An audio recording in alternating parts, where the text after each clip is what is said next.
Let's bring in now Joanne Cummings. She is Director of Middle East Studies at Baylor University in Texas. Before that, she had a long career as a U.S. diplomat. I just want to start with what we're seeing there along the border with Lebanon. The Israeli military saying Hezbollah fired around 80 projectiles towards Israel. We know that there's a truce, a peace deal on the table right now. Does it seem like either side is really eager to sign on the dotted line? I don't think that it's particularly likely right now because each side has its own reasons for keeping this fight going right now. Unfortunately, when we look at the motivations on the Israeli side, Netanyahu wants to be able to say that he wants to bring this to an end. He wants to bring civilians back to their homes in northern Israel. He wants to have security across the border in Lebanon. But much of this is dedicated to him positioning himself in terms of the incoming Trump administration.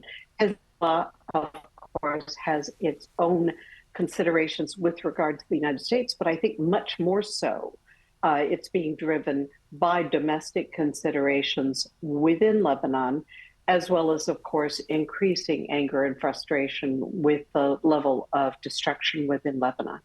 It's interesting, too, because just a few days ago, we heard Israel's new defense minister, Israel Katz, say that Israel has defeated Hezbollah in its conflict to the north. Is he right, or is this fighting simply due, as you said, to domestic considerations on either side? I mean, what do you make of that comment?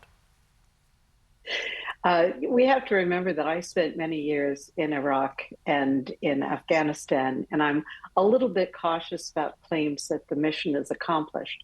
I think that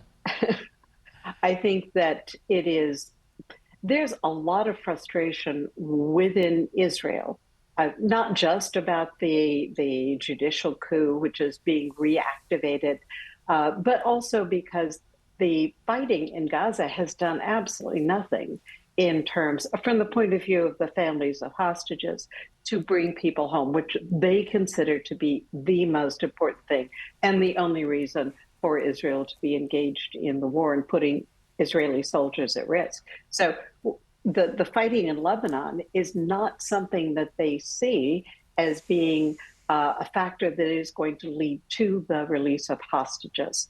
So there's a mismatch, and I think that Bibi, to a certain extent, is using opportunities to expand the war, to take the greatest amount of ground he can, so that when there is an agreement, he can afford to give up the things he cares about less and still keep significant territorial gains. Yeah, and Joanne, can we just zoom in on Israel and domestic politics just briefly?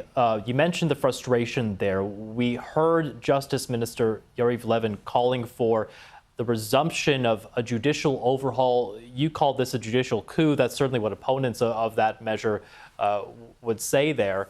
What do you make of that? I mean, we haven't really seen that come up since the attacks of last October. Do you see this actually being pushed through? What are the chances of this judicial overhaul actually happening? To a certain extent, we have to look at why it is so important to some members of Netanyahu's cabinet. The Supreme Court has been the only element in government that has been independent, that has taken a measured stand looking at the principles upon which the Jewish part of the state of Israel was founded.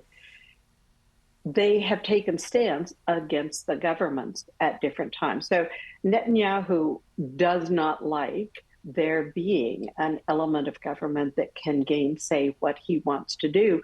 And of course, elements in his own government are very much opposed to that because they want to be able to push through things like annexation, which the Supreme Court has been very, very cautious about. So I think this is an indication that they feel this is the time to strike because the United States is not looking. Interesting stuff there. Joanne Cummings, Director of Middle East Studies at Baylor University. Thank you. You're welcome.